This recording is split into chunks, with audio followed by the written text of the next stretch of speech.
आपण म्हणतो आतला आवाज कधी जागा होतो, स्वतः वापर केला तर. बरोबर आहे. जाऊ द्या, येणार नाही तिकडे. ती सगळे नृत्य करते, याला तांडव म्हणतात ना. आणि त्याच्यातून नवनिर्मितीच असते, लक्षात ठेवा.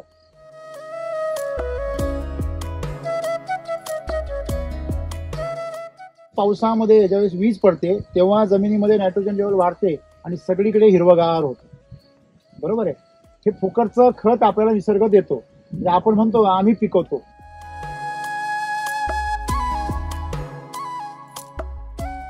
तरुण मुलं काय म्हणतात, शेतीमध्ये काय राम आणि तुम्ही राम जर शेतीमध्ये आणला तर राम येईल ना.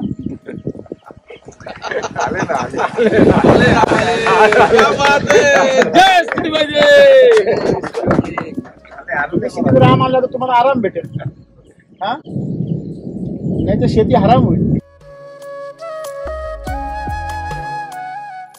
आपण जेव्हा इथं आलो तेव्हा काय परिस्थिती होती? तुमच्यापैकी किती जणांना पळून जावंसं वाटत होतं? खरं सांगा, खोटं बोलणं. बरेच जण आता भिडीपोटी उभे राहिले, नाही तर विजा एवढ्या कडकडत होत्या, पाण्याचे थेंब पडायला लागले होते. बरोबर आहे. आणि तुम्हाला गॅरंटी होती का आता मोठा पाऊस इथे येणार? किती जणांना गॅरंटी होती का नाही? पण मला गॅरंटी होती नाही येणार पाऊस. मला काय सांगायचंय, हे प्रकृतीबरोबर काय असतं, बॉन्डिंग, आणि याला नातं म्हणतात नाही. याच्यापेक्षा अजून काय चमत्कार पाहिजे?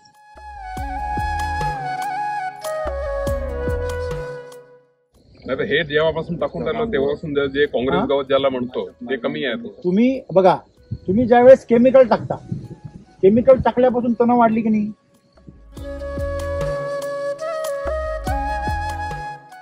तुम्ही तणाला उपोशी मारा, मग तण काय खातं? सगळ्या प्रकारचे रासायनिक पदार्थ. रासायनिक पदार्थ द्यायचे बंद करा.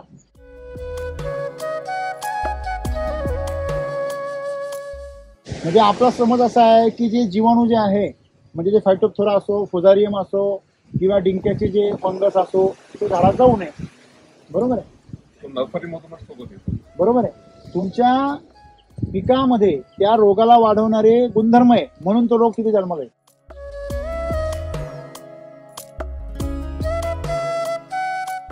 तुमच्या शेतामधून काँग्रेस कमी व्हायला लागला, याचा अर्थ तुमचे नायट्रेट कंटेंट कमी व्हायला लागले. वापरलं तेव्हापासून काँग्रेस गावात कमी आहे. तुमचं त्याने सल थांबलं नाही, तुमचं त्याने पिवळेपणा थांबत नाही. थांबतोय का?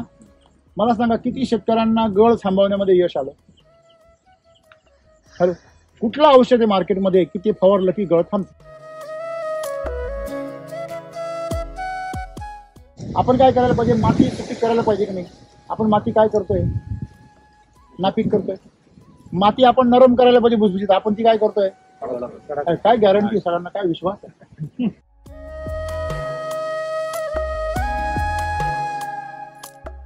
आम्ही पहिल्या फवाऱ्याचा रिझल्ट कळायचा आज दुसरा मारून मोकळा होतो. हे खरं आहे का खोटं आहे? कारण पहिल्यावर आमचा विश्वासच नाही.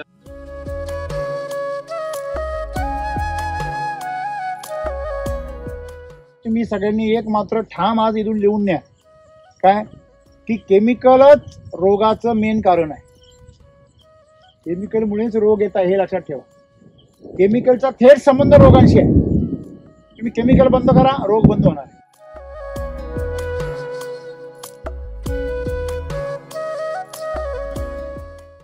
तुम्ही जसा प्रश्न विचारला की ते जे काही पॅक्टोबुटाझोल आहे ते प्रोडक्ट वापरावं की नाही वापरावं, किंवा वापरावं लागतं का?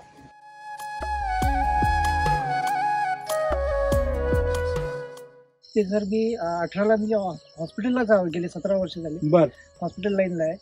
2018 साली सर यवतमाळमध्ये फवाऱ्याचे मृत्यू जे आहे, फवारा मारताना मृत्यू 80 ते 100चा आकडा आहे. बरोबर बरोबर आहे, माहिती. एकट्या यवतमाळमध्ये यवतमाळच्या हॉस्पिटलला, गव्हर्नमेंट हॉस्पिटल. बरोबर. तर त्यावेळेला मला सर एकदम म्हणजे त्याच्याबद्दल एकदम म्हणजे तिरस्कार व्हायला लागला होता. आणि मी जे आघात झाला तुमचा. हो सर. आणि त्याच्यानंतर मी माझ्या शेतामध्ये जे फवारा काढत त्यांना पण सांगायचं की प्रोटेक्शन वापरा. भीती निर्माण झाली होती सर की पाहिजेच, व्हायलाच पाहिजे ना. आपल्या काळात परमेश्वराने एवढी ताकद दिली. मला पण कधी कधी आश्चर्य वाटतं की हे तंत्रज्ञान एवढं शेतकऱ्यांना एवढं फायदा करून देतं, ही मी पण कधी अपेक्षा नाही केली. की SCT वैदिकची अपेक्षा मी एवढीच केली होती की केमिकलला शेतकऱ्याला पर्याय मिळेल, पण आज असं आहे की केमिकलला नुसता पर्याय नाही आहे, सर्वांग सुंदर पर्याय. केमिकलपेक्षाही 2 पावलं 10 पावलं उत्पन्न काय आहे, जादा आहे. बरोबर. मगाशी आम्ही येताना पाहिलं 5:30 वाजता 41-42 डिग्री टेम्परेचर होतं. किती? 5:30 वाजता जर 41-42 डिग्री टेम्परेचर आहे तर म्हणजे तुमच्या झाडातलं सगळं पाणी काढून घ्यायची तयारी असते वाऱ्याची. झाड कोरडं होऊन जातं आणि कोरडं होऊन झाल्यामुळे त्याच्यामध्ये गर्भधारणा फास्ट होते आणि म्हणून तुमचं फळधारणा स्ट्रॉंग होते. सगळं स्टोरेज फळाकं जातं आणि पान गळून जातं.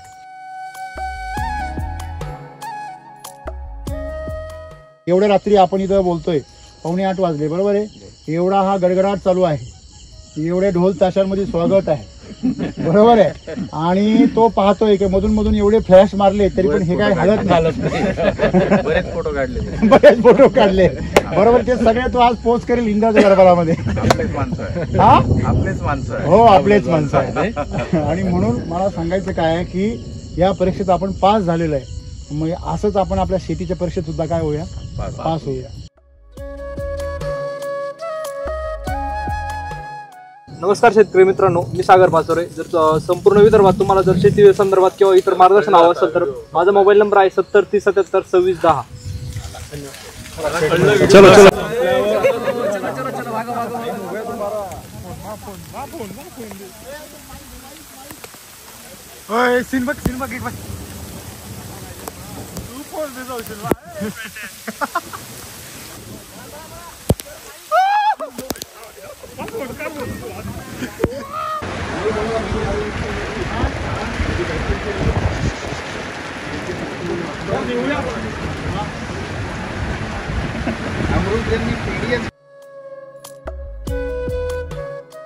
नमस्कार.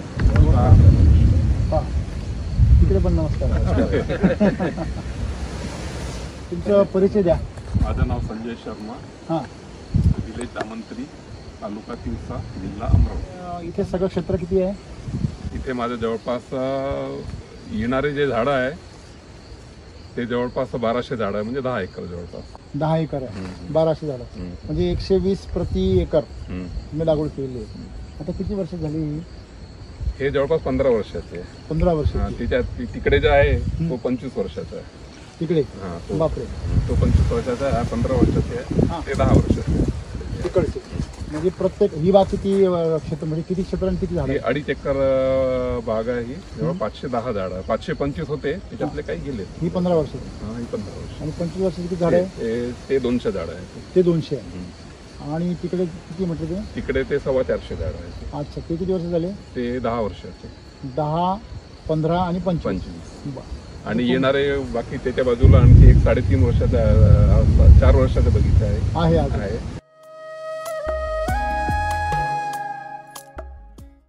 मोबाईल फ्लाईट मोड टाकून द्या, म्हणजे की आपल्याला भेटायला नाही येणार.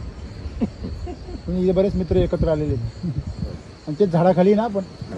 पुन्हा झाडाखाली आहे. हो, ते इलेक्ट्रॉनिक गॅजेट भरपूर आहे ना, म्हणून ते फ्लाईट मोड केले का डिस्काउंट. म्हणजे विजेमुळे ते अट्रॅक्ट होईल ना. तशी ती आपल्याला त्रास देणार नाहीच आहे, तिचंच कार्य चालू आहे.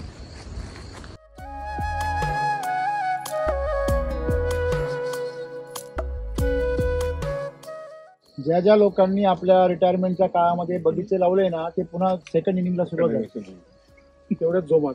हा, कारण ही एनर्जी आहे ना, निसर्ग जो आहे तो तुम्हाला त्याच्या सोबत जेव्हा घेतो ना, तर त्याची ऊर्जा तुम्हाला देते. असं आहे. इथे बाजूला मागच्या वर्षी फेब्रुवारी महिन्यात लावलेल्या झाडं आहेत, 470 झाडं आहेत. बर. ते म्हणजे फेब्रुवारी म्हणजे जवळपास 1 वर्ष होऊन 1-2 महिने जास्त झाले. ते झाडं आता 2-2.5 वर्षाचे दिसतात. तुम्ही पूर्ण ट्रीटमेंट आपली याची केलेली एसिडिटीची. ते आपण तुम्ही पाहू शकता. झाडं वय किती आहे? वय म्हणजे फेब्रुवारी म्हणजे 1 वर्ष, 14 महिन्याचं बाग आहे आणि दिसते कितीची? 2-2.5 वर्षाची दिसते. तुम्ही पाहू शकता की वय महत्वाचं आहे का पोषण महत्वाचं आहे? पोषण. बरोबर आहे. आणि मग त्या ज्या गोष्टी आहेत, या गोष्टींमध्ये आपल्याला शेतकऱ्यांमध्ये जे आपले समज आहे, भ्रम आहे, ते समज जर आपल्याला दूर करायचे असेल तर आपण प्रत्यक्ष प्रयोग करूनच पाहिलं पाहिजे. का दुसऱ्याचं बघून शिकू शकतो आपण? दुसऱ्याचं शिकून आपल्याला प्रेरणा मिळू शकते, पण प्रत्यक्ष अनुभूती तुम्हाला कधी येणार आहे? वापर आपण म्हणतो आतला आवाज कधी जागा होतो? स्वतः वापर केला तर. बरोबर आहे? जाऊ द्या, येणार नाही ती इकडे. ती सगळे नृत्य करते, याला तांडव म्हणतात ना, आणि त्याच्यातून नवनिर्मितीच असते, लक्षात ठेवा. आता ह्याच्यामध्ये तुम्हाला माहिती आहे का, वीज पडल्यावरती 100 किलोमीटरच्या परिसरामध्ये नायट्रोजन फिक्सेशन होतं. बरोबर. नायट्रोजन फिक्सेशन म्हणजे अगोदर N2 आहे ना हवेमध्ये नायट्रोजन एकच सिंगल मॉलिक्यूल नाही आहे, N2च्या रूपात आहे. म्हणजे नायट्रोजनचे 2 मॉलिक्यूल बाउंडिंग आहे. जेव्हा वीज पडते तेव्हा ते आयसोलेट होतात, आणि जेव्हा पाऊस पडतो त्या पावसाबरोबर त्यांचं डिफ्युजन होतं आणि नायट्रेट तयार होतं. ते जे नायट्रेट आहे, अरे तुझेच विषय चालू आहे. मग तो जो नायट्रेट आहे, तो नायट्रेट आपल्या जमिनीचा सुपर फूड आहे. कशाचं? झाडांचं. बरोबर आहे. हे जे नायट्रेट आहे त्याच्यामुळे पावसामध्ये ज्यावेळेस वीज पडते तेव्हा जमिनीमध्ये नायट्रोजन लेवल वाढते आणि सगळीकडे हिरवगार होतं. बरोबर आहे. हे फुकटचं खत आपल्याला निसर्ग देतो. म्हणजे आपण म्हणतो आम्ही पिकवतो, आम्ही पिकत नाहीये, निसर्ग स्वतः पिकवतो.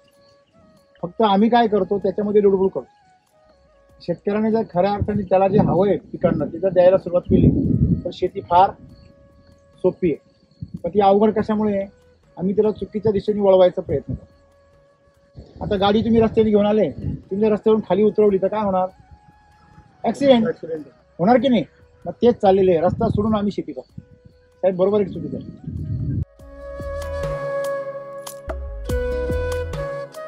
तुम्ही कसे वळले तिकडे कसे वळाले? आमच्या इथे एक ते भोवत्रे साहेब म्हणून, हा, त्यांच्या डाळिंबावर त्यांनी सगळ्यात पहिले हे केलं. त्यांनी त्यांनी मला सांगितलं, माझ्या जेवढे डाळिंब होते ते काढले आम्ही डाळिंब. बर. मग संत्र्यावर वापरणार मी या एरियातला पहिला सुरुवातीला वापरलं. मग तुम्हाला या वर्षी ह्या बागेला 100% वापरावं असं का वाटलं? मी पहिले रिझल्ट आले त्यावेळेस वापरलं. पहिले मी फक्त त्या 200 झाडालाच वापरलं, वरच्या 200 त्याला झाडाला. काय काय वापरलं होतं? त्याला त्यावेळेस तुमच्याजवळ फक्त ते कृषी अमृत एकच प्रॉडक्ट होतं, तेवढंच वापरलं होतं. ग्रीन गुजरात. त्याचा रिझल्ट वाटला? ग्रीन गुजरात आणि हा त्यावेळेस 2च प्रॉडक्ट होते. बर. मग त्याच्यानंतर मग बोलावणं चालू केलं. पहिले 50 बॅग बोलावल्या, नंतर 100 बोलावला, आता आम्ही पूर्ण ट्रक बोलावतो. क्या बात, व्हेरी गुड बोलावतो. नाही, आज शेवटी माणसाने अमृतच घालावं, विष का घालावं? बरोबर आहे की नाही? मग मला एक सांगा, तुम्ही ज्यावेळेस या बागेला वापरायला सुरुवात केली, यावर्षी याला 100% वापरलंय? हा, यावर्षी. काय बदल वाटला तुम्हाला 100% वापरून? कॅनोपी चांगली आहे. बरोबर आहे. पान झाड आहे. बर. फोटोसिंथेसिस चांगलं होतं. आता म्हणजे तुम्ही जर विचार केला की ह्या बागेला तुम्ही पाणी कधी सोडलंय पहिल्यांदा? याला पहिले सोडलो आम्ही 25 डिसेंबर. 25 डिसेंबरला सोडलं. 25 डिसेंबरला पाणी सोडल्यानंतर बेसल डोस तेव्हा दिला? त्याच्या अगोदरच दिला. रेस्टमध्ये? रेस्टमध्ये दिला. त्याच्यानंतर पाणी सोडलं. काय दिलं होतं त्याच्यात? आपलं कृषी अमृत आम्ही याच्यात ऍट अ टाइम 10 किलो पूर्ण टाकलं एका झाडाला. एका झाडाला 10 किलो पूर्ण. प्रति झाड तुम्ही राऊंड मध्ये टाकलं? कसं टाकलं? राऊंड मध्ये. आता याला पाणी कसं देता? आणि याला ड्रीप. पहिलं पाणी स्प्रिंकलरने देतो आम्ही. बर. त्याच्यानंतर मग ड्रीप पूर्ण टोटल. मला सांगा, आता याच्यामध्ये समजा तुम्ही 10 किलो कृषी अमृत दिलं आणि RNPC टाकलं, 7-7 किलो एकरी 7-7 किलो 7-28 हायजाईन नाही म्हणजे 7 पुढे येते. म्हणजे 600 ग्रॅमचे 600 ग्रामचे 3 किलोचे काणे वापरले? ऑल लेवल नसते. 3 किलोच्या रेट मध्ये दिले. त्यांना तेच म्हटलं होतं. मी म्हटलं 3 किलो मध्ये आणून देतो म्हणजे मी तुम्हाला 3 किलोच रेट लावतो. बरं, हरकत नाही, काय एकच औषध असतं. पण मग 3 किलो मध्ये ते तुम्हाला रेट करून दिला, विषय संपला.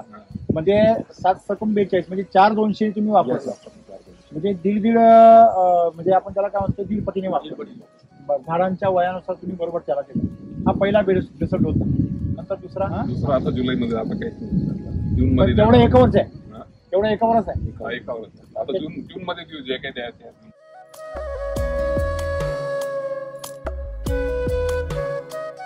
तुम्ही ज्यावेळेस रासायनिक वापरायचे तेव्हा तण काय व्हायचं? वेगाने मोठं व्हायचं. आता तण वेगाने मोठं होतंय का? हा फरक तुम्हाला जाणवला? काय कारण असेल याचं? रासायनिक तसं नाही आहे. ऍक्च्युली जे काही तुम्हाला त्रास देणारी जी तण आहेत, ही तणांची वाढ जी होते ती जमिनीमधले विषारी पदार्थ उचलण्यासाठी होते. नाही तर हे जेव्हापासून टाकून राहिलं तेव्हापासून जे काँग्रेस गवत ज्याला म्हणतो ते कमी आहे. तुम्ही बघा, तुम्ही ज्यावेळेस केमिकल टाकता, केमिकल टाकल्यापासून तण वाढली की नाही, म्हणजे निसर्ग ती केमिकल उचलण्यासाठी स्वतंत्र त्यांनी काय केले, एक प्रजाती तयार केली. तणनाशक मारल्यापासून तणकट वाढले. नाही, तणनाशक तर नंतर आलं. पहिले एवढे नव्हते. तणनाशक तर नंतर आलं. कसं असतं बघा, तुम्हाला एक गंमत सांगतो मी. तुम्ही जर एक मुलं आहेत, तुमच्या घरी बोराचं झाड आहे आणि त्या रस्त्याने मुलं हायस्कूलला जातात, तर तुम्हाला सोपं उदाहरण सांगतो. तर ते मुलं त्यांच्यापर्यंत जाता येतात आणि त्याला बोरीला बोरं लागलेले. ते मुलं जाता येतात, ते बोर काय करणार, पाडणार आणि खाणार की नाही, खाणार. तुम्ही त्याला जोपर्यंत काय म्हणत नाही ना, ते तुमचं नुकसान नाही करणार. पण तुम्ही त्याला एक दिवस बोला फक्त, दुसऱ्या दिवशी तुमचा अख्खं बोर खाली आलेला असेल. हे खरं आहे खोटं आहे? म्हणजे हा जीव आहे. पण तो म्हणजे कीटक असो नाही तर कोणी पण असो, प्रत्येक जण सर्वाईव्ह करण्यासाठी आलेला आहे. त्यासाठी आलाय. आणि तुम्ही त्याला जर डिवचला तर त्याची संख्या वेगाने काय करतो, तो तुम्हाला तर काही करू शकत नाही, मग तो त्याची संख्या वाढवतो. लक्षात ठेवा, बरोबर आहे. म्हणजे एक लक्षात ठेवायचं, आपण ज्या वेळेस निसर्गाला डिवचतो तर निसर्ग त्याचं संतुलन करतो. तुम्ही हे निसर्गाचं संतुलन नेहमी लक्षात ठेवा. तुम्ही निसर्गाला डिवचू नका, मग निसर्गाला काय करा, सोबत करा. तुम्ही जर निसर्गाला डिवचलं तर काय होणार, निसर्गाचा उद्रेक होणार. म्हणजे तुम्ही जर तणाला जर धक्का नाही लावला, तुम्ही तणाला उपोशी मारा, मग तण काय खातं, सगळ्या प्रकारचे रासायनिक पदार्थ. रासायनिक पदार्थ द्यायचे बंद करा. आणि झाडाला जे गरजेचं आहे बघा, रासायनिक खतं टाकल्यावर झाडं तात्पुरती फ्रेश होता की कायमचे, तात्पुरते. आणि नंतर झाडं काय होतं, आणखी खराब होता. समजा डिंक्या असेल, आता हे तुम्हाला ही जे मूळसूत लावण्याची गरज पडते, का बरं पडते, हे तुम्ही लावता याला, ते का लावण्याची गरज पडते आपल्याला, जीवाणू ते जमिनीतच राहतात. बरोबर आहे. म्हणजे आपला समज असा आहे की जे जीवाणू जे आहे, म्हणजे जे फायटोप्थोरा असो, फुजारियम असो किंवा डिंक्याचे जे फंगस असो, ते झाडात जाऊ नये. बरोबर आहे. नर्सरीमधूनच सोबत येतो. बरोबर आहे. तुमच्या पिकामध्ये त्या रोगाला वाढवणारे गुणधर्म आहे, म्हणून तो रोग तिथे जन्माला येतो.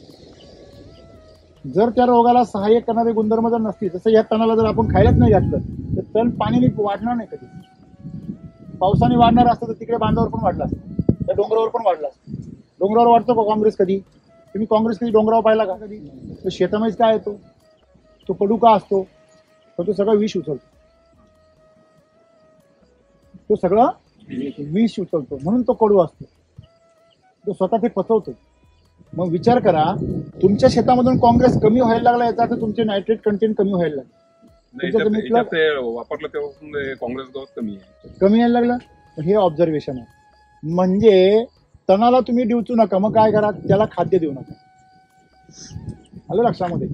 म्हणून तुम्ही काय केलं पाहिजे, तुम्ही ह्या तणाच्या नादी लागू नका. मग काय करा, ह्या झाडाच्या नादी लागा. आपल्याला फळं काढायची का तण का उपसायचं काम करायचंय. आता शेतकरी काय करताय, फक्त सगळ्यात जास्त खर्च तुमचा. बरोबर आहे. तुम्ही लक्ष देता का त्याच्याकडे? तुम्हाला फळं पाहिजे ना, तुम्ही फळावर लक्ष द्या ना, तुम्ही झाडावर लक्ष द्या. पण आपलं लक्ष सगळं आहे झाड सोडून सगळीकडे.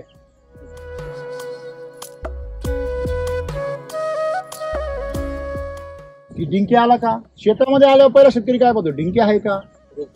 तुमच्या त्याने डिंक्या कधी गायब झालाच नाही, तरी पण डिंक्याच पाहतो. तुमच्या त्याने सल थांबलं नाही, तुमच्या त्याने पिवळेपणा थांबत नाही. थांबतोय का? मला सांगा, किती शेतकऱ्यांना गळ थांबवण्यामध्ये यश आलं? हॅलो, कुठलं औषध आहे मार्केटमध्ये की ते फवारलं की गळ थांबत? सांगा मला, नाव सांगा ना. औषध नाही आहे ते, तो तर पाय आहे, बेस आहे. आपण काय सांगतो, फाउंडेशन स्ट्रॉंग करा, बिल्डिंग हादरणार. तुम्ही काय म्हणता, वरच्या भीतीला सपोर्ट द्या. आम्ही सांगतो फाउंडेशन मजबूत करा, वर काहीच करू नका. वादळाला घाबरू नका आणि पावसाला घाबरू नका. तो आपला मित्र आहे. लक्षामध्ये मला सांगा, आपण पंचमहाभूतांपासून बनलोय ना, ह्यांच्यापासून आपल्याला काहीच धोका नाही. आपल्यापेक्षा त्यांना आपली जास्त काळजी आहे. पण आपण चुकीची कामं करतो. आपण काय करायला पाहिजे, माती सुपीक करायला पाहिजे की नाही. आपण माती काय करतोय, नापीक करतोय. माती आपण नरम करायला पाहिजे, भुसभुशीत. आपण ती काय करतोय, काय गॅरंटी, सगळ्यांना काय विश्वास? सगळं कळतंय की आपण मातीचे दुश्मन आहोत. पहिली आमची माती नसली, मग आमची झाडं नसली, पिकं नसली, आता तिसरा नंबर कोणाचा आहे? नाही आपला. हे तर सगळ्यात नाचलेलं आहे, म्हणून तर आपला नंबर आहे ना, बरोबर आहे की नाही? आणि म्हणून हा जो निसर्ग अकराळ विकराळ रूप धारण केलं त्याचं कारणच ते की आपण जगण्यालायक राहिलेलंच नाहीये. फक्त शरीर उभं दिसतंय म्हणून जिवंत आहे, पण आपली क्षमता काय होत चालली आहे? कमी होत चालली. हे कोणी मान्यच करत नाही. आज तुमच्या झाडाची फळ देण्याची क्षमता काय झाली? वाढली का नाही? तुमचा बाग कसा फुटला यावर्षी? कंटिन्यू 3-4 वर्षापासून वापरून पाहिलं, जसं म्हणजे 1100-1150 झाड आहे. बरं, 1150 झाडामध्ये 100-125 टन दरवर्षी निघून दरवर्षी.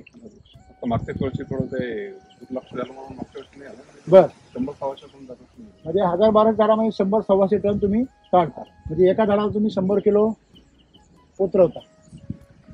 तर नाही काही तो एकदा फुटला की दुसऱ्या दिवशी फुटत नाही, आणि त्यात तुम्ही आता 100% वापरताय म्हटलं मग तर विचारावंच नको.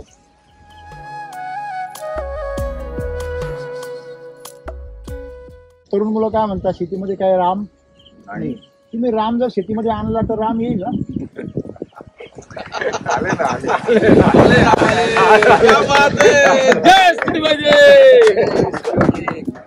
तुम्ही शेतीत राम आणला तर तुम्हाला आराम भेटेल, हा? नाही तर शेती हराम होईल. तसंच झालंय सगळं.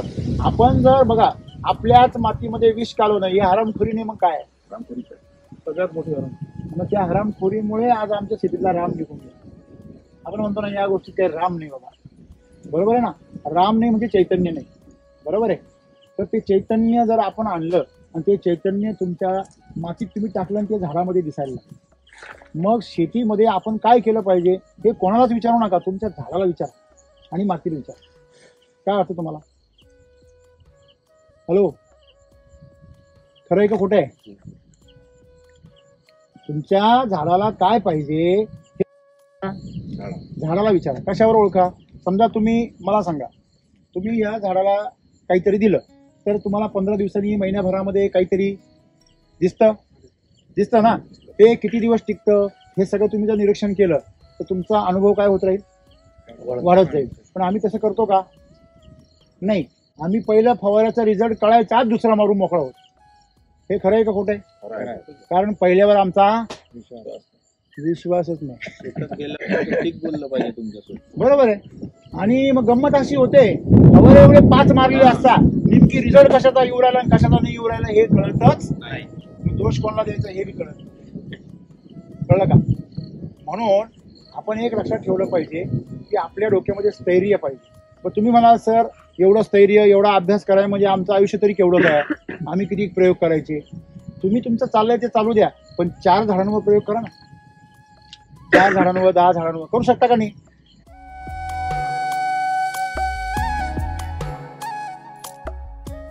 आता तुमचा खर्च किती होतो एका झाडावरती आपला वैदिकचा? 100 रुपये, बरोबर आहे? मी 250 रुपये धरतो. त्याच्या अडीच पट करूया, अजून 2 डोस धरूया आपण एक्स्ट्रा. 250 रुपये जर खर्च केला आणि एक झाड तुम्हाला 3000 रुपये देते आता ह्या मिनिटाला, 250 रुपयावरती 3000 रुपये देते म्हणजे 1 रुपयाला किती रुपये झाले? 10 रुपये. 12 झाले, 10 धरूया आपण, 200 धरूया. म्हणजे तुम्ही 1 रुपयाला जर तुम्हाला 300 रुपये जरी खर्च धरला तर 1 रुपयाला किती झाले? 10 रुपये. बँकेत ठेवल्यावर 7 वर्षांनी दुप्पट होतात. किती? 7 वर्ष. बरोबर आहे ना? ते बी खाजगी बँकेत ठेवल्यावर. सरकारी बँकेत ठेवल्यावर मग 9 वर्ष. बँकेत ठेवल्यावर 1 रुपयाचे तुम्हाला मी जर म्हटलो की असं आहे की 12 महिन्यामध्ये डायरेक्ट 5 पट, तुम्ही सगळेजण जमीन विकून पैसे टाका. हॅलो, हा? 12 महिन्यामध्ये तुम्हाला 5 पट मिळणार आहे. सरकार सुद्धा ते जमीन खरेदी घेतल्यावर एवढं देत नाही. खरं आहे की नाही? म्हणजे एवढी ताकद आपल्या शेतीमध्ये आहे. पण समस्या काय आहे की आपण ते त्या पद्धतीने करत, बरोबर आहे की नाही? म्हणजे आम्हाला एक तर उधार पाहिजे, कारण आम्हाला आधीच माहिती आहे रिझल्ट नाही येणार आहे. बरोबर आहे की नाही? म्हणजे ही गॅरंटी आहे की याचा काय उपयोग होत नाही, तरी पण सगळे मारता म्हणून आपण पण मारायचं, रिकामं कसं राहायचं. ही सवय कुठेतरी बदलली पाहिजे, बरोबर आहे की तुम्ही ती बदलली त्याचा फ्रूट तुम्हाला मिळतंय, बरोबर आहे. तुमच्याकडे डिंक्याची परिस्थिती काय आहे? संख्या तो आहेच, पूर्णपणे नाही गेला. नाही जाऊ दे, तुमचं नुकसान किती करतोय? दरवर्षी 1-2 झाडं जातात. 1-2 झाडं. बरं, का जातात? कारण तुम्ही आजही 20 ते 30% केमिकल वापरता. त्याच्यात पूर्ण इथं नाही बाकीकडं हा वापरता ना तुम्ही. ते जर शून्यावर आणलं, तुमची झाडं मारायची सुद्धा शून्यावर येणार. म्हणजे 20 ते 30% केमिकल वापरल्यामुळे 20 ते 30% काहीतरी त्याचा साईड इफेक्ट काय होतोय. म्हणजे तुम्ही सगळ्यांनी एक मात्र ठाम आज इथून लिहून न्या, काय की केमिकलच रोगाचं मेन कारण आहे. केमिकलमुळेच रोग येत आहे हे लक्षात ठेवा. केमिकलचा थेट संबंध रोगांशी आहे. तुम्ही केमिकल बंद करा, रोग बंद होणार. तुम्ही एससीटी वैदिक वापरू नका, बघा जैविक पण वापरू नका, ऑर्गॅनिक वापरा कुठून तरी, तर तुम्हाला असं लक्षात येईल का तुमचं टर्न बी कमी होईल आणि तुमचं रोग बी काय होईल, कमी, उत्पन्न कमी येईल ऑर्गॅनिक वापरल्यावर. वैदिक वापरल्यावर नाही, वैदिक वापरलं तर उत्पन्न डबल टिबल होतं, पण ऑर्गॅनिक वापरल्यावर उत्पन्न कमी येईल. कारण ऑर्गॅनिकमध्ये तेवढा कस नाही आहे की तुमच्या झाडाची भूक भागवेल, परंतु तुम्हाला रोगमुक्त आणि विषमुक्त करेल. आलं लक्षामध्ये? तुम्ही विचार करा, हा निसर्ग एवढा ताकदवर आहे, तुम्ही त्याची जर शुद्धतेने वागले ना तर तुम्हाला भरभरून देतो. तर बरोबर आहे का? मरायला टेकलेली झाडं ताजी तवानी होतात. मरायला टेकली, तुम्ही आता याला 100% सुरुवात केली, तुम्हाला लगेच त्याची चिन्ह काय लागले दिसायला. म्हणजे तुम्ही तुमच्या शेतामधून एका बाजूला केमिकल हद्दपार करा, बघा एका बाजूने केमिकल बाहेर पडेल आणि दुसऱ्या बाजूने आरोग्य आतमध्ये घुसेल. एवढं सोपं आहे. परंतु तुम्हाला त्यासाठी तेवढे खुणगाट बांधावी लागेल. आंबा बागेमध्ये कल्टार वापरतात. तुम्ही जसा प्रश्न विचारला की ते जे काही पॅक्टोबुटाझेल आहे ते प्रोडक्ट वापरावं की नाही वापरावं किंवा वापरावं लागतं का, मुद्दा ते आपण का वापरतो. बघा मला एक सांगा, आपलं नवीन पोरग आहे, नवीन पोरग आता लग्न झालंय आणि डॉक्टर म्हटले की याच्या शुक्राणूमध्ये ताकदच नाहीये, त्याच्या शुक्राणूमध्ये ताकद नाहीये. मग शुक्राणूमध्ये ताकद आणण्यासाठी व्हियाग्रा खाल्ला का चालेल का, किंवा कुठल्याही अशा सेक्स हार्मोन्स असलेल्या गोळ्या खाऊन चालेल का? त्यांनी काय होईल, त्यांनी तो साईड इफेक्ट होईल.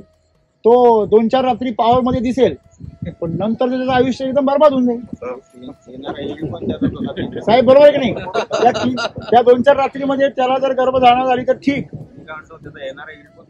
आणि हे कसं बोलले, नाही गंभीर गोष्ट आहे. मला सांगा मी काय बोललो की बा येणाऱ्या पिढीसाठी आपण काय ठेवून राहिलो, म्हणजे तुमचं जे येणारं बीड आहे काय ठेवून राहिलो याचा विचार करा. आणि ती बिडी पण कशी आणू राहिलो. मी माझी शेती सांगतो, आणि यावर्षी मी हरभऱ्यासाठी 2-3 वेळा कॉल केले बर की बा आमच्या इथे मर जास्त हरभरा, बरोबर. आणि यावर्षी 7 एकरातला 3.5 एकर हरभरा माझा मेला. म्हणजे 5 प्रकारचे बुरशीनाशक मारले, सगळे हाय मॉलिक्युल, तरी मेला. हा सांगतो ना, पाणी दिलं की जिवंत राहतं, 8 दिवसांनी पुन्हा ते मग फवारा मारा. बरोबर. मग मी फोन केला होता पहिले, थोडस मिसगाईड झालं असेल, असं काही नाही. मला हे रासायनिक कारण की आमची जमीन हार्ड येऊन राहिली, मला माझ्या शेतीचं समजून राहिलं नाही की माझी जमीन कडक येऊन राहिली. बरोबर आहे. मला त्याच्यापासून बाहेर निघायचं. म्हणजे तुमचा नुसता हरभरा मरत नाहीये, सोयाबीन बी मरताय. हा, सोयाबीन मध्ये लोक रोट्यावटर घालताय, बरोबर आहे की नाही? का बरं मरताय ते? त्याचं साधं सोपं कारण आहे, दोघांनाही गाठी आहे खाली नत्राच्या आहे. जेव्हा तुम्ही युरिया टाकता किंवा रसायन टाकता, बुरशीनाशक टाकता, तेव्हा ते काय होता, मरून जातात. त्या एकदा मेल्या की झाडाची जी काही जीवन प्रणाली तीच काय होते, नष्ट होते. आणि त्यात तुम्ही तुमचं क्षारपड पाणी भरता. तुम्ही ज्यावेळेस क्षारपड पाणी भरता त्या मुळ्यांच्या गाठी पण खराब होता आणि त्या मुळ्यांना सफोकेशन होतं. ते जे क्षारपड पाणी त्या मुळांना चरतं आणि म्हणून तुमचा हरभरा मोठा. जमीन घट्ट आली, थोडस क्रॅक झाली की मुळ्या तुटल्या, संपला विषय, डिस्टर्ब. मग तुमची जमीन कडक कशामुळे, त्या रसायनांमुळे. मग तुम्ही तिथे जर तुम्ही SSNचा डोस जर भरला, तुम्ही RNPH जर वापरलं 100%, कॉटनला एका एकरात 1 SSM दिलं होतं, बर, पण ते वरचे स्प्रे तुमचे मारले नाही, मधात सोडून दिलं. तुम्ही जर केलं तर आम्ही काय सांगतो, तुम्ही 10 गुंठे करा, पण 100% वापरा. म्हणून आपण सर्वांनी एक लक्षात ठेवायचं, तुम्हाला सुरुवात करायची आहे ना, तुम्हाला आग पहिली शांत करायची जमिनीतली केमिकलची. ती आग शांत झाली की मग जमीन तुमची काय होईल, जिवंत होईल. मग जमीन जिवंत झाली की मग ती झाडाला जिवंत करेल. एवढ्यापर्यंत तुम्हाला संयम ठेवावा लागेल. तुम्ही जर पहिल्या स्टेपमध्ये रिझल्ट पाहत बसले तर तुम्हाला काय पाहायला भेटणार नाही.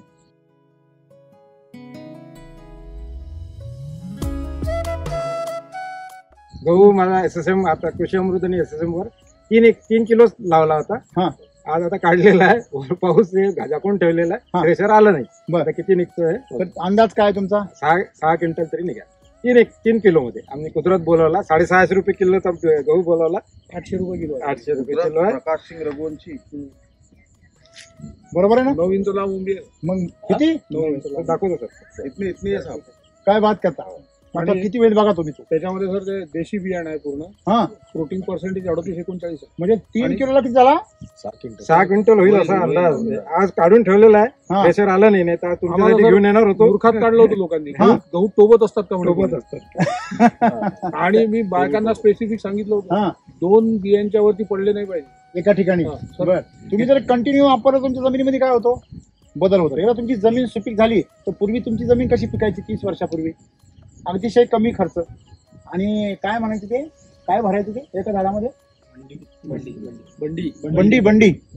बंडी म्हणजे हे बैलगाडीचं बैलगाडी. म्हणजे 500-600 किलो जर संत्रा एक झाड देत होतं म्हणजे आमच्या जमिनी काय होत्या? काय होत्या? जिवंत होत्या, सुपीक होत्या. गेल्या 20-30 वर्षात आम्ही काय केलं? त्या फक्त नापीक केलं, मारून टाकलं आहे की नाही? मग हीच परिस्थिती आपल्याला काय करायची? बदलायची.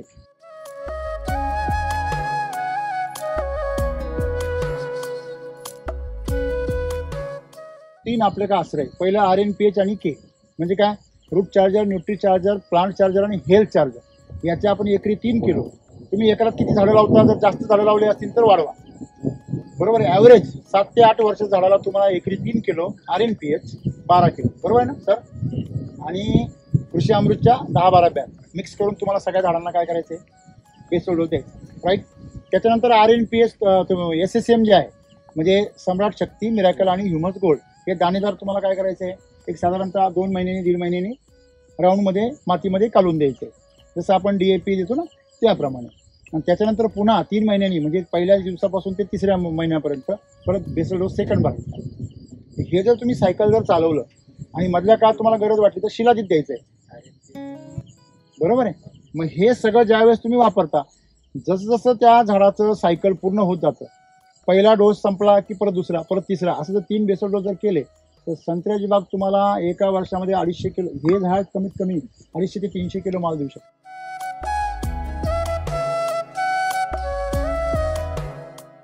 1 ऑगस्ट 24ला सर आपण आंबा बाग बसवली, 1000 झाडं बसवली. बरं. हे यावर्षी पावसाळ्यानंतर हे फुलं होते आणि त्याची क्वालिटी बघा सर स्टेमची त्याच्यात सगळ्यांना वापरता तुम्ही? 100%. मी किती वर्षापासून वापरता? मी आता झाले सर बराच. मी I am one of the first in Amravati. हो हो हो वन हो. Of the. आता एक्झॅक्ट आठवत नाही मला. तर मला सांगा तुम्ही आता केमिकल किती वापरता? केमिकल नाही वापरत सर मी. थोडं नावाला नाही. भुईमुग साहेबांसारखं थोडंसं. भुईमुग आणि गवार लावला आहे सर मी आता. हा. तर ते झाड गवारात झाड तुम्हाला वेगळंच दिसतं. तुम्ही तुमच्याकडच्या पिकांचे वर्णन केले ना, लोक थोड्या वेळाने म्हणतील यांना कितीतरी पैसे दिले असतील म्हणून बोलताय. नाही येऊन बघा ना सर. भुईमुगी लावले. आमचं काय आम्ही हे लावलं होतं म्हणजे आम्ही एक प्रयोग केला उन्हाळ्यात. मका लावला. स्वीटकॉर्न. स्वीटकॉर्न तर एवढा जबरदस्त होता. कणसाची साईज होत नाही सर उन्हाळ्यात. एवढी साईज 1.25 फुटाची साईज होती. आणि गोड. कोणी म्हणे साखर टाकली का त्याच्यात? थोडंफार माझ्या इथे सेलिंगचा थोडासा प्रॉब्लेम झाला. नगरपालिका एरिया त्याच्यात मी घरच्यासाठी थोडाफार भाजीपाला टाकला बर. जसं टमाटर, वांगे, त्याला कोबी, त्याला हेच टाकलं फक्त. सगळं. टेस्ट कशी आहे? टेस्ट चांगली आहे. फक्त जो व्यवस्थापन जो करतो तो मी आमच्या दोघापुरतच आहे. आम्ही कोथिंबीर असा एवढाच लावला होता. त्याचा वास आम्ही शेंग ही दाखवायचो होतो मला तुम्हाला. हा कशी शेंग आहे? दाणे कसे? दाणे दाणे कसे? दाणे एकही मुकण नव्हता दाण्यात. आणि वाटाण्याची व्हरायटी कोणती आहे साहेब? ती तुम्ही व्हरायटी कुठली लावा, तिला जर खायलाच नाहीये ती काय करेल? मेन खाय महत्वाचं आहे, 10 बाय खाणं महत्वाचं आहे. 10 बाय 3 वर लागवड होती सर. हा. तुमच्या माझ्या इतक्या अंतरात आतमध्ये घुसू शकत नव्हतं. मग तुम्ही मला हे सांगायचं आहे की जर शेतकऱ्याने जर योग्य पोषण दिलं तर मातीमध्ये जर ताकद असेल तर तुमच्या झाडामध्ये पण काय येते, ताकद येते. बरोबर आहे की नाही? की तुम्ही रसायनांपासून जेवढ्या लवकर दूर व्हा तेवढ्या लवकर तुम्हाला काय सापडेल, यश. त्याच्यामध्ये तुम्ही ऑर्गॅनिक वळा, जैविक वळा, तुम्ही वळू शकता. कारण जैविक वापरलं म्हणजे खर्च कमी येतो, बरोबर आहे, पण उत्पन्न पण कमी येतं. जैविक जर वापरलं तुम्ही तर खर्च कमी येतो. जीवाणू वापरा, स्लव्या वापरा, ट्रायकोडर्मा वापरा, हरकत काहीच नाही. NPK बॅक्टेरिया वापरा, जीवामृत करा, परंतु त्यांनी तुमचा खर्च कमी झाला तर तुमचं उत्पन्न सुद्धा कमी होतं. उत्पन्न तुमचं कमी का होतं? कारण जीवाणू मिळता पण पोषण मिळत नाही ना. आणि ऑर्गॅनिक शेतीमध्ये आज तुमच्या कुठल्याच ऑर्गॅनिक खतामध्ये गॅरंटेड कस, तुम्ही मला द्या की हे ऑर्गॅनिक खत वापरा सर, याच्यामध्ये कस आहे, तुम्हाला रासायनिक खत वापरायची गरज नाही. म्हणजे आज आपण जेव्हा वैदिक आणलं म्हणजे तुम्ही अमृत पिकवावं. आज तुम्ही तुमचं संत्रा आहे साहेब, तुमची टेस्ट वेगळीच लागते की नाही? आणि तुम्ही 100% अजून वापरलेलं नाही. ज्यांनी 100% वापरलं त्याला विचारा, नमुनेवारी त्याचा माल संपून जातो. व्यापारी स्वतःहून बाजार वाढवून देतो. बरोबर आहे.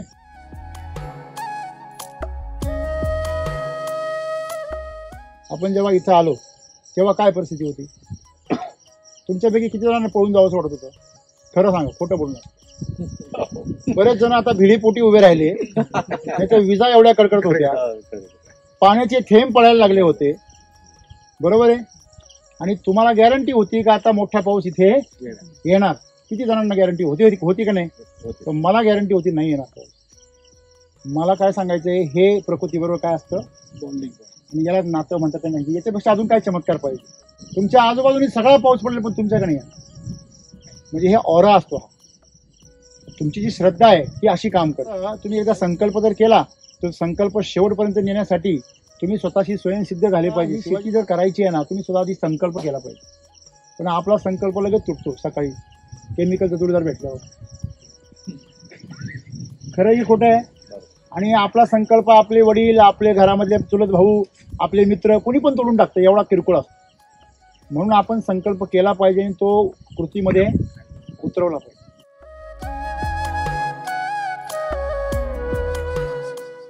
आम्ही तणनाशक मारतच नाही. बरोबर आहे. निंदणाला आता 15,000 रुपये खर्च केला भुईमुगात. बरोबर. तणनाशक नाही मारत. तुम्हाला अजूनही सांगतो मी, SSNचं प्रमाण जर वाढवलं तुम्हाला ते पण लागणार नाही. आपलं काय होतं माहिती सर, समजा झाडाची जमिनीची गरज आहे 100 आणि आपण देतो 70, तो 30चा काय पडतो गॅप. आणि म्हणून हे सगळे नुकसान होतात. शेवटी कमजोरीमुळेच काय येतो, तर कमजोरीच नाही राहिली तर रोग येईल का? नाही. म्हणजे हे आम्हाला शिकायचंय. आपण जर स्वतःला स्ट्रॉंग बनवलं तर आपण इथे उभे राहिलो, पाऊस चक्कर मारून तुमची परीक्षा घेऊन निघून गेला, वादळ बिदळ सगळं झालं की नाही, पण मला सांगायचं एवढं लाईव्ह काय घडेल तुमच्यासाठी? अजून काय घडायला पाहिजे? तुमच्या जीवनामध्ये प्रसंग येता पण त्यातून तुम्ही तरुण पुढे जाता, हाच विजय आहे.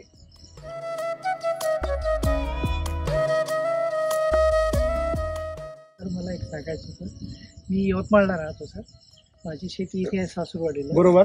तर ते जर मी 18ला म्हणजे हॉस्पिटलला गेले 17 वर्ष झाली. बर. हॉस्पिटल लाईनला आहे. 2018 साली सर यवतमाळमध्ये फवाऱ्याचे मृत्यू जे आहे, फवारा मारताना मृत्यू 80 ते 100चा आकडा आहे. बरोबर आहे माहिती. एक त्या यवतमाळ म्हणजे यवतमाळच्या हॉस्पिटलला, गव्हर्नमेंट हॉस्पिटल. बरोबर. तर त्यावेळेला मला सर एकदम म्हणजे त्याच्याबद्दल एकदम म्हणजे तिरस्कार व्हायला लागला होता. आणि मी जे मनावर आघात झाला तुमचा. हो सर. आणि त्याच्यानंतर मी माझ्या शेतामध्ये जे फवारा काढत त्यांना पण सांगायचं की प्रोटेक्शन वापरा. भीती निर्माण झाली होती सर की व्हायलाच पाहिजे ना. अरे एवढे माणसं मेल्यानंतर सुद्धा तुमचे जर भीती निर्माण होत नसेल काय करावं? साधारण शेतकरी कडुलिंबाचं झाड गेलं, त्यांनी बाहेर खाली मारलं तणनाशक, पूर्णच्या पूर्ण झाड पूर्ण बाहेर. अरे तुमच्या भागामध्ये कडुनिंब पिवळे पडायला लागले, पाण्याला आग लागायला लागली. कडुनिंब पिवळा पडणे म्हणजे पाण्याला आग लागणे. अजून कशाला आग लागायची? म्हणून तुम्ही बघा, हे जे आहे केमिकलचे दुष्परिणाम, निसर्गाने अजून काय दाखवावे? बागा संपल्या, शेतकरी संपला, तो आत्महत्या करतो. निसर्गाला हे सांगायचंय की तुम्ही ह्याच्या रस्त्याला जाऊ नका. पण निसर्गाचं कोणी ऐकत. मी असं नाही म्हणते एसिडी वैदिकचं वापरा, तुम्ही एसिडी वैदिक नका वापरू, पण कमीत कमी केमिकलला पर्याय शोधा ना. मी म्हणतो तुम्ही कमी पिकवाल पण जगाल ना कमीत कमी. मेल्यावर काय इथं काय करून जाणार तुम्ही? कुटुंबाचा आधार गेला, काय करणार ते कुटुंब? बरोबर की नाही? शासन पैसे दिलो पण त्या कुटुंबाचा आधार बनेल का? शेतकरी राजा आहे, पण राजाने आपल्या आईला काय केलेलं आहे? मारून टाकले, तिला दुःखी केलंय, तिला मारून टाकलंय, तर ते पाप तर त्याच्या माती आहेच ना. आणि म्हणून त्या पापातून पहिले त्याला मुक्त केलं पाहिजे.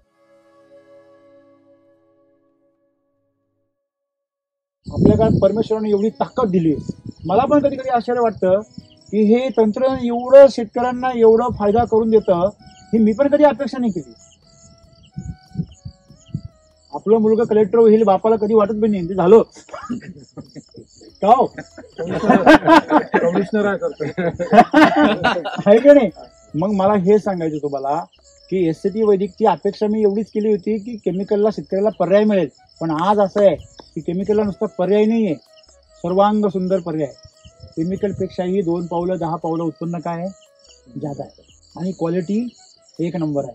पैसा भरपूर होतो, डोक्याला हेडॅक नाही, तण होत नाही, रोगराई येत नाही, बडे आराम से. आणि ती केमिकलमध्ये शेती कशी असायची, कायम गोली मार भेजेन. खरं की नाही. केमिकलचा शेती करणारा माणूस जर जास्त जर हेडेक असेल ना, संध्याकाळी दारू पिल्याशिवाय झोपू शकत नाही. ती टेन्शन तेवढं असतं ना. अहो लाखो रुपये गुंतवलेले असतात. आपण एक लक्षात ठेवलं पाहिजे, केमिकलने शेती करणारा शेतकरी नेहमी काय राहतो, टेन्शनमध्ये, तणावामध्ये राहतो. कारण ते जुगाड आहे ना, कधी ते जुगाड फुटल आणि तुटल भरोसा नाही त्याचा. ते कुठल्या शेतकऱ्याला गॅरंटी हो केमिकल व बाग केल्यावरती मार्केटपर्यंत जाईल. शेवटच्या दिवसापर्यंत गळेल याची भीती आहे. पहिला फुटेल की नाही इथून सुरुवात आहे. आता यांचा बाग इथं फुटलाय, यांना भीती नाहीये. कारण काय, तुम्हाला गळायची भीती आहे का? हा, तुम्ही जेवढे केमिकलवाले आहेत त्यांना जाऊन विचारा, त्यांचा बाग जर तुमच्यासारखा फुटला ना, ते दररोज जाऊन बघतात किती गळालं. ती वर बघतच नाही, वर खालीच पाहते. अरे जी गोष्ट तुम्हाला खाली पाहायला शिकवते ती प्रगती कशी करेल, वर पाहायला शिकवलं पाहिजे, आहे का नाही. आनंदात तुम्ही बागेमध्ये आनंदासाठी गेले पाहिजे. सुखाचे 4 क्षण आपल्या बागेत फिरून आले, आहे का नाही. जीवन आहे ते बाग झालं पाहिजे, आहे का नाही. मग हे बदल कधी होतील जर तुम्ही मातीवर काम केलं. तुम्ही रोगावर काम करत बसले ना तर आयुष्यभरही उजरणार.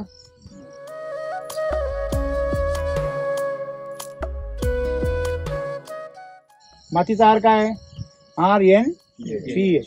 झाडाचा आर काय आहे, LSQ. नंतर सगळ्या रोगांविरुद्ध जर प्रतिकारशक्ती तयार करायची आहे तर हेल्थ फायटर आणि प्लांट फायटर. आणि तुम्हाला जर तुमच्या झाडामध्ये एनर्जी पाहिजे तर एनर्जी बुस्टर. आणि झाडामध्ये तुम्हाला जर एकदम फास्ट एनर्जी पाहिजे, अचानक काहीतरी पाऊस पडला किंवा वातावरण वादळ झालं, काहीतरी हर्ट झालं झाडाला, तर इन्स्टंट चार्जर. किंवा तुम्हाला आता फ्लावरिंग आलेलं आहे आणि सेटिंग दाबजोर पाहिजे, इन्स्टंट चार्जर. इन्स्टंट चार्ज करणं म्हणजे लगेच ताबडतोब लगेच, आणि एनर्जी देणं म्हणजे त्याला सपोर्ट देणं. ह्या दोघांचा वापर तुम्ही एनर्जीसाठी करा आणि कुठल्याही पिकांना करा, तुम्हाला चमत्कारच पाहायला भेटेल. तर तुमच्या सगळ्या अनुभवातून ते समोर आलं लक्षामध्ये. म्हणजे अशा प्रकारे शेती फार सोपी आणि आनंदाची आहे. फक्त समस्या कुठे आहे, आपण ती रोगाच्या बाजूने करतो, लक्षणांच्या बाजूने. रोगाच्या आणि लक्षणाच्या बाजूने शेती जर केली तर तुमचं बँक संपेल, पण ते औषध आणि रोग तुमचे संपणार नाही. ते दररोज औषधं शेतामध्ये येणार आणि तुम्ही ते फवारत बसणार.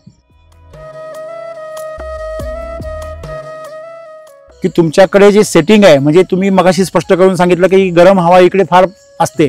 बरोबर. मगाशी आम्ही येताना पाहिलं 5:30 वाजता 41-42 डिग्री टेम्परेचर होतं. किती? 5:30 वाजता जर 41-42 डिग्री टेम्परेचर आहे तर म्हणजे तुमच्या झाडातलं सगळं पाणी काढून घ्यायची तयारी असते वाऱ्याची. झाड कोरडं होऊन जातं आणि कोरडं होऊन झाल्यामुळे त्याच्यामध्ये गर्भधारणा फास्ट होते आणि म्हणून तुमचं फळधारणा स्ट्रॉंग होते. सगळं स्टोरेज फळाकं जातं आणि पान गळून जातं. पाणी याकरता गळून झालं की ते जर राहिलं तर सारखं हवा पाणी बाहेर फेकत राहील आणि झाड शुष्क होऊन मरून जाईल, म्हणून पान गळून जातं. बरोबर आहे. आणि ह्याच कारणामुळे पूर्ण विदर्भामध्ये सेटिंग कोणत्याही फळाचा असो फास्ट होतं. आणि हेच दुश्मन झाले तुमच्या सगळ्यांचं. कसं मला विचारा. संत्रा मोसंबीसाठी हे वरदान होण्याच्या ऐवजी काय ठरले, शाप. कसं, सेटिंग तुमचं आपोआप होतं. फार झाड मरायला टेकलं तरी पण त्याची फळधारणा झाल्याशिवाय राहत. उलट जे मरणार असेल तर त्याची सगळ्यात जास्त फळधारणा होते. खरंय. नुसते फुलंच येतं आणि शेतकरी ओळखतो आता याचं राम नाम. तुम्हाला मी आयडिया सांगतो. त्या झाडाला एससीटी वैदिकचा डबल बेसल डोस भरा. काय भरा? तुम्हाला त्याच्यावरती रेकॉर्ड ब्रेक उत्पन्न मिळेल आणि झाड तसंच्या तसं शाबूत राहील. 3 बेसल डोस भरायचे त्याला, त्या झाडाला. मला सांगायचं एवढंच आहे मित्रांनो की ते झाड त्या वर्षी असं का करतं, कारण तुमच्या भागामध्ये ज्या वेळेस झाडाला कळतं की माझ्यातली सगळी एनर्जी काय झाली, संपली आणि आता मी मरणार आहे, तर मग ती सगळी एनर्जी त्या फळाला देऊन जातं. आलं लक्षामध्ये? हा निसर्गाचा नियम आहे. नाही, जंगलात जर झाड असेल ना, तुम्ही सायन्स आता लेटेस्ट सायन्स अभ्यासा, जंगलामधलं झाड मायक्रोरायझाच्या माध्यमातून स्वतःची एनर्जी मरताना शेजारच्या झाडाला देऊन जातं. फक्त माणूसच असं करत नाही, निसर्गामध्ये झाड सुद्धा असं करतं. झाड सुद्धा मरताना आपली एनर्जी शेजारच्या झाडाला देऊन जातं. हे प्रूव्ह झालेलं आहे सायन्सने. मग मला सांगा, स्वतःची एनर्जी फळांना देऊन जाणार नाही कधी? आणि म्हणून त्यावेळेस तुम्ही जर झाडातलं जर जमीन जिवंत केली, जमीन मेली की झाड असं करतं. मग जमीन मरायच्या अगोदर तिला काय करा, जिवंत करा. तुम्ही जर जमीन जिवंत करताय तर तुमचं झाड पण वाचताय आणि तुमचे फळं पण वाचताय. आणि फळगळ होण्याचं प्रमुख कारणच ते आहे, त्या झाडाची फळ पोचण्याची ऐपत राहत. पानं कमी असले तर तसे फळं गळतात ना. साहजिकच आहे ना. मला सांगा, जर तुमची फॅक्टरी मशिनरी बंद पडली तर तुमचं गोडाऊन रिकाम होणारच आहे. हॅलो, बरोबर. गोडाऊन कधी भरेल तुमचं? फॅक्टरीतल्या सगळ्या मशिनरी चालू असल्या तर. हळूहळू मशिनरी जर जळायला लागल्या, मशिनरी म्हणजे काय, तुमचे पानं हे काय, प्रकाश संश्लेषण करण्याची काय फॅक्टरी आहे. तर तुमची फॅक्टरी जर साहेब कमी पडली किंवा गळायला लागली तर तुमचं गोडाऊन हळूहळू काय होणार आहे? त्यालाच आम्ही काय म्हणतो, गळ म्हणतो. मुळात SCT वैदिक मध्ये 14 महिन्याचं फळ झाडावरून तोडावं लागतं. 16 महिन्याचं 14 ते 15. मागच्या आंबे बहारचं फळ ह्या वर्षी आम्ही असं वढून तोडलं. एक नाही, असे 10 फळं आम्ही वढून तोडले सकाळी त्याच शेतकऱ्याकडं. येत नव्हते एवढे. 3 महिन्यामध्ये एवढी ताकद. 3 महिना. अहो, ते सडून जातं जागेवर. गळून जायचं सोडा, खरं आहे की नाही? जमून जातं सगळं. बरोबर आहे. तुमच्या लहानपणी तुम्ही भरपूर खाल्लेले, मग तुमचं लहानपण आम्ही तुम्हाला परत देऊ शकतो. ही SCT वैदिकची ताकद.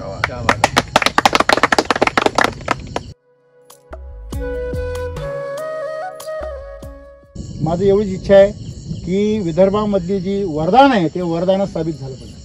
ते शाप साबित होता कामा नाही. आपण श्रीमंत शेतकरी कसेही खाऊन पिऊन सुखी राहू, पण जे बिचारे 100 झाडावाले 200 झाडावाले जे त्याच झाडावर त्यांचं अख्खं कुटुंब आहे, त्यांचे जीवन जर वाचवायचे असतील तर त्यांच्यामध्ये ही प्रेरणा देणं गरजेचं आणि हे ज्ञान त्यांच्यापर्यंत आपण पोचवलं पाहिजे. ज्ञान आपण पोचूया, नंतर त्यांचं नशिबाने ते. काव साहेब, माझे आता बघा, एवढ्या रात्री आपण इथं बोलतोय, 7:45 वाजले, बरोबर आहे. एवढा हा गडगडाट चालू आहे, एवढे ढोल ताशांमध्ये स्वागत आहे, बरोबर आहे. आणि तो पाहतोय की मधून मधून एवढे फ्लॅश मारले तरी पण हे काय हालत नाही. बरेच फोटो काढले बरोबर. ते सगळे तो आज पोस्ट करेल इंद्राच्या दरबारामध्ये. आपलेच माणसं हो, आपलेच माणसं आहेत. आणि म्हणून मला सांगायचं काय आहे की या परीक्षेत आपण पास झालेलो आहे. मग असंच आपण आपल्या शेतीच्या परीक्षेत सुद्धा काय होऊया, पास होऊया.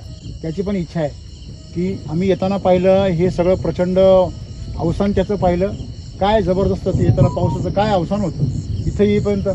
म्हणजे मला ह्या सगळ्यातून एकच गोष्ट सांगायची आहे की फार उज्ज्वल असं भविष्य आता काय करतंय, वाट बघतंय शेतकऱ्यांची. आणि कुठेतरी विदर्भातलं हे चित्र बदललं पाहिजे आणि तुमच्यासारखे तरुणच हे चित्र बदलू शकता. तुम्ही थोडी थोडी सुरुवात करा आणि 100% उतरा. हे जे मनामध्ये आहे ना, चल बिचल की थोडं करतो हे करतो, ते डायरेक्ट शुद्ध सत्यनारायणाच्या पूजेवर घेऊन या. शुद्धता, कारण वैदिकमध्ये शुद्धता फार महत्त्वाची. काही लोक याला अंधश्रद्धा म्हणतील, परंतु हे सायन्स आहे. ज्या वेळेस ॲस्ट्रोनॉटला वरती पाठवता त्याला हायजीन करून पाठवता का नाही? कोरोनाच्या काळामध्ये प्रत्येक माणूस काय केला जायचा हॉस्पिटलमध्ये? सॅनिटाईज केला जायचा, बरोबर आहे. मग सॅनिटाईज करणं म्हणजे अंधश्रद्धा आहे का? बरोबर आहे. मग मला सांगा, ज्या वेळेस आपण SCT विचार करतो, एक शेतकरी मला म्हटले की आपलं जे मटेरियल आहे, म्हणजे आपण ज्यावेळेस बेसल डोस देतो तो देणारा जो मजूर आहे त्यांनी जर मांसाहार केलेला असेल तर त्या झाडांना रिझल्टच मिळत नाही. माझं ऑब्झर्वेशन आहे. म्हणजे तो जो तुमचा मजूर आहे तो जर चांगला शुद्ध सात्विक असेल तर रिझल्ट फार छान मिळतात. विशेष करून शेतकऱ्याच्या बाबतीमध्ये पण हा अनुभव मी खूप घेतला आहे. म्हणे ज्यावेळेस तो स्वतः शेतकरी आहे आणि तो अनेक शेतकऱ्यांना काय करतो, मार्गदर्शन करतो, तर त्याला छंद आहे. तो काय डिस्ट्रीब्युटर नाही आहे आमचा. मग त्याने हे ऑब्झर्वेशन केलं. त्याला म्हटलं आम्ही ऑफिसमध्ये आमच्या फॅक्टरीतसुद्धा आम्ही आचारसंहिता दिलेली आहे की बाबांनो तुम्हाला मटण खाता येणार नाही, खायचं असेल तर 2 दिवस सुट्टीवर जा, दारूचा तर विषयच नाही दूरपर्यंत, बरोबर आहे. हीच नशा एवढी आहे, अजून काय प्यायचं, बरोबर आहे. आणि मग सांगायचं तात्पर्य असं आहे की ह्या सगळ्या शुद्धतेचा परिणाम जो आहे तो आपल्याला असा मिळतोय. आणि म्हणून तुम्ही जर विचार केला SCTVचं तुम्ही तूप पहा कसं येतं मिल्क चार्जरचं, तुम्ही तूप जर पाहिलं असेल सोन्यासारखं असं चमकतं डायरेक्ट, असं वाटतं सोन्याचंच पाणी केलेलं आहे. म्हणजे ही ताकद आहे त्याच्यात. म्हणजे एका शेतकऱ्याला आपलं पीक दाखवणं म्हणजे आपल्या बाळापेक्षाही प्रिय असतं. ही ताकद त्याच्यात चमकायला लागत आपली इज्जत काय होते. आज तुम्हाला तुम्हालाच नाही किती आनंद होतो होतो का नाही. सार्थकी लागलं जीवन. आपण जे काही करतो त्याला काहीतरी काय इज्जत आहे मार्केटमध्ये. मग हेच मला तुम्हाला सांगायचं. मग त्याप्रमाणे करा, थोडी सुरुवात करा, तुमच्या कुठल्याही पिकांना थोडी सुरुवात करा आणि आपण आपली शेती कशी करूया, आनंदाने करूया. त्या फळाचं वजन सर बघा ना तुम्ही, बघा त्याचं वय बघा, वय आणि त्याचं ती दांडी बघा, ती बारीक दांडी असून दांडी टाईट आहे सर. बाळाचे पाय आणि हवेत पेटून राहिलं ते असं. मला सांगा संत्र्याचा देठ त्याचा बाळपणा दिसतो की नाही. बघा हे बघा किती सुंदर, हेवी किती बघा. म्हणजे ह्याच्यामध्ये बरं याचं एक लागून भागलेलं नाही बघा, वरती मागे एक लागलंय. जनरली सेटिंग कुठे होतं शेंड्याला, हे सेटिंग कुठे होतंय मागे. सर तुमच्या बागेचं हा सर कुठे गेले आहे हा तुमच्या बागेची खासियत मी आता इतकं फिरलो बागा मी पण याची खासियत पाहिजे सर. जनरली फळं लागल्यावर ते खालच्या साईडला येतात, तुमच्या सर वरच्या साईडला आहे. त्याचं ते जो ते दाखवून राहिलं त्याचं की स्ट्रेंथ किती माझ्यामध्ये. हे बघा ना, आता ही फांदी बघा ना सर, वर उभा आहे वर. हे बघा सर, हे उभा जनरली तुम्हाला त्याचा खाली थोडं फांदी तरी आणि प्रत्येक हा अशी दिसेल प्रत्येक. झुकलेली दिसेल. बरं एकच नाही आहे, तुम्ही प्रत्येक बघा. आता हे इकडे बघा, हे झाड स्ट्रेट आहे, स्ट्रेट फळ आहे. हे जनरली हे बघा ना, हे फळ बघा कुठे लागलंय, मागे लागले. म्हणजे मागे लागले म्हणजे ते मेन काढीला साईज काय होईल त्याची. ताकद आहे. हे बघा सर, हे तर स्ट्रेटच उभा आहे पूर्ण. बघा हे बघा, हे 2 फळं जे आहेत ते स्ट्रेटच उभे आहे पूर्ण. बघा हा बरोबर. जनरली तुम्हाला सर ही गोष्ट कोणत्या संत्रा बागेत नाही. बरोबर आहे ना, सगळे का असं लोंबलेलं दिसतं. ऑब्झर्वेशन हे म्हणजे तुम्ही असं लोंबलेलं दिसतं म्हणजे त्याला जीव गेलेला आपण म्हणतो. नाही जेव्हापासून म्हणजे याला जास्त वजन झालं. जसं बाकीचे लोक ते बासे लावतात ना, लावते. याला लावायची गरज नाही. म्हणत बासे पडले 4 वर्षापासून ते घरी आहे ना? राहिले ते. रिटायर करून टाकले बासे. क्या बात आहे, व्हेरी गुड.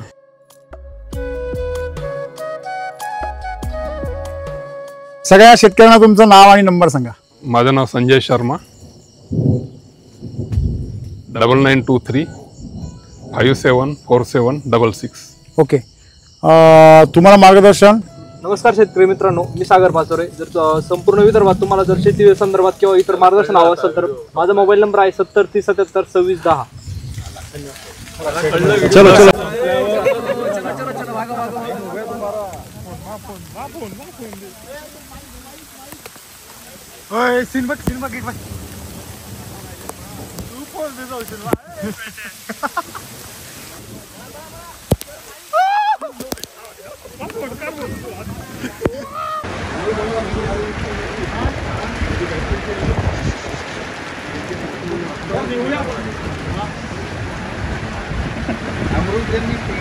तुम्हाला पाणी शुद्ध पाहिजे का नाही आणि जिवंत पाहिजे ते तुम्हाला अमृतजन्य मिळून जाईल. असं आहे. तेव्हा बिंदास वापरा. तुमची शंका आहे ना, अमृत जल वापरा, तुमचा जो जळण्याचा प्रॉब्लेम सॉल्व्ह होईल. तर मी आपल्या 3 प्रोडक्ट बद्दल बोलेल. आपल्या SCTच्या सगळ्यात वापरायचं की आपण जे वॉटर चार्जर वापरतो, तुम्ही कोणत्याही सर कंपनीला विचारा का हे किती टाकायचं पर पंप, ते सांगतील 5 ml minimum. SCT is the only company who says 0.1 ml per litre, म्हणजे 2 ml फॉर 20 लिटर्स. म्हणजे तुमचा 3 ml वाचताय. हा एक साधा एक्झाम्पल. नाही, मी फक्त 6 महिने झाले. त्याच्या आधी मी 3 ऑर्गॅनिकचं वापरलं, कारण मी वैदिक आहे ना. हो ते ऑर्गॅनिक होतं, पण वैदिक मला सापडलं तुम्ही अमरावतीला आले तेव्हा पहिल्यांदा. पण म्हटलं करायला काही हरकत नाही. ट्राय करून बघा. नाही केलं ना, मी गहू पण केला. अरे वा. 1.25 एकर गहू केला. घाबरायचं कारण नाही. पावसाला जमीन कोरडी होती, उत्पादन चांगलं आलं, पण त्याचा रेटही मी 4000 खपला.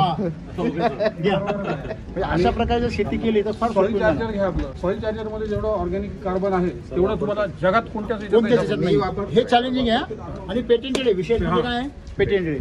तुमचा जो मरीचा प्रॉब्लेम आहे, तो सॉल्टी वॉटर आहे ना, तो प्रॉब्लेम आहे. तुमचं पीएच हाय आहे जमिनीच्या, TDS हाय आहे, बरोबर आहे.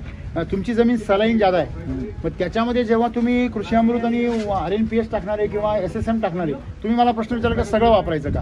समजा तुमचं याचं पीक आहे तसं हरभऱ्याचं, तुमचं यील्ड जर वाढणार असेल तुम्ही एक बेसल डोस टाका ना, फार टाकायचा ना. मी आता या सोयाबीन पासून सुरू करणार आहे. अरे मग तो विषय सोडा, सोयाबीनला जर तुम्ही वापर केला, हिशोब काढला की 3 लाख रुपये कृषी सेवा केंद्र जाते, 1 लाख रुपये 1.5 लाख रुपये तुमचंच टाकायचं पहिल्याच डोस, आणि उरलेल्या 1 लाखामध्ये नंतरचा करा ट्रीटमेंट. पाहू मग समोर. पाहायचं नाही, करायचं नाही 100% करा. मी सुरुवात करायची बस.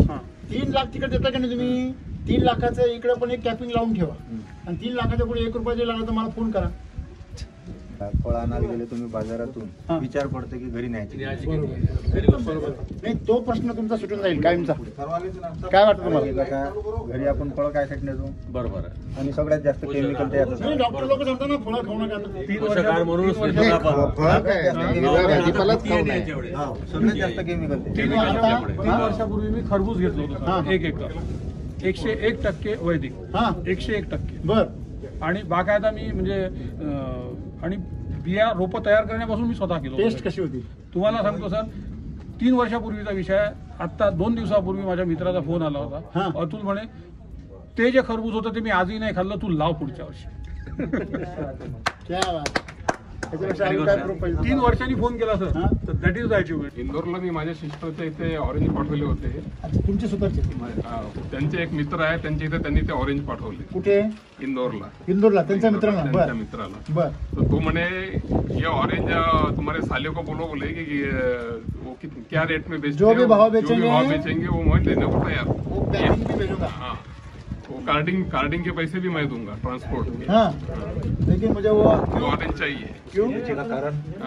Taste, size, quality. इंदौर में वो पैसे लेके भी ऐसे संतरे इंदौर में पैसे देके भी नहीं मिलते जो ये क्वालिटी. बरोबर आहे ना. पण हे चमत्कार आहे. म्हणजे क्वालिटी जी आहे एवढी इज्जत वाढते शेतकऱ्याची, तुम्हाला तर काय सांगायची गरज नाही. मी एकदा माझ्या इथे नव्हते संत्रे संपले होते माझ्या इथे, तुम्ही दुसऱ्याच्या इथून पाठवले होते. बर बर. हा, ते पाहिल्याबरोबर आणि खाल्ल्याबरोबर हे आपल्या हे आपले खेत नाहीये. हे असं ओळखलं पाहिजे ग्राहकाने. डुप्लिकेट वाल्यांना इथे चान्स ये कहीं और से लाके दिया बोले तूने, अपने यहाँ के तो नहीं है बोले. सही बात है, सही बात है.